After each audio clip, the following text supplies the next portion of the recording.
सफ़े कैसी दुरुस्त किस तरह होनी चाहिए, सफ़ में हमको कैसे खड़ा रहना है।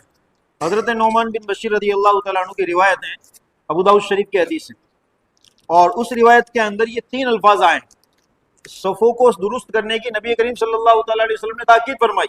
लेकिन तरीका क्या है? नौमान बिन बशीर रज़ी अल्लाह तआला अन्हु फरमाते हैं, एक मौके पर अल्लाह के रसूल सल्लल्लाहु अलैहि वसल्लम तशरीफ लाए और फरमाया, अपनी सफ़ों को दुरुस्त करो, अगर तुमने दुरुस्त नहीं किया तो फिर तुम्हारे आपस में दिल खलत मलत हो जाएंगे, आपस में तुम लड़ मरोगे। सफ़ों को ताकीद से फरमाया दुरुस्त करो। यहाँ मरफू रिवायत पूरी हो जाती है। हजरत नौमान बिन बशीर रज़ी अल्लाह तआला अन्हु फरमाते हैं कि इसके बाद मैंने देखा कि लोग कांधे से कांधा, टखने से टखना और घुटने से घुटना मिला। अब देखिए, इसी रिवायत से मुहद्दिसीन ने एक मसला निकाला है कि सफ़ों में हमको खड़े कैसे होना है। अब कंधे से कंधा मिलाने का जो मतलब है वो ये लेवल है, ये चिपकाना नहीं है। इसी तरह ये जो हमारा जो घुटना है वो भी दोनों का लेवल होना चाहिए। ये टखनो है, ये भी टखने और घुटना दोनों लेवल होना चाहिए। अब देखिए, आप मिलाने से मुराद अगर हम ये लें कि एक दूसरे को टच करो, आप फासला करो, अब फिर चौड़े करो बेटा, फिर चौड़े करो और थोड़े चौड़े करो। अब देखिए, आप अगर इस तरह मिलाना मुराद होगा तो न टखने मिलेंगे, न घुटना मिलेगा, न कांधा मिलेगा, और बड़ा अजीब सा तरीका नजर आएगा।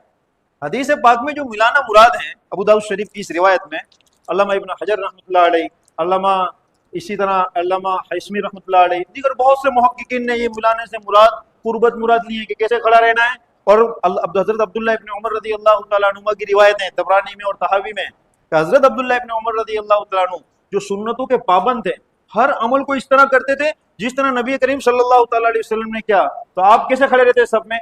न ज्यादा चौड़े होकर, ये इस तरह, न जितनी भी मेरे में ताकत में चौड़ा हूं, ये इस तरह नहीं, बल्कि रिवायत के अल्फाज हैं कि दरमियानी हालत में, न पैरों को मिलाते थे बल्कि दरमियान में रखते थे। जैसे हमारे ये तलबा खड़े स्टूडेंट, तो थोड़ा सा फासला करो, ये दरमियानी हालत।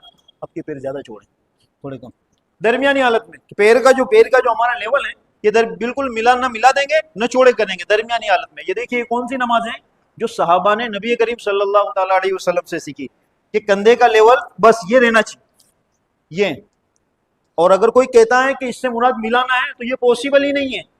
आप ट्राई करके देखें, ये पॉसिबल ही नहीं है कि कंधा, घुटने और टखने तीनों मिल जाए, ये पॉसिबल ही नहीं।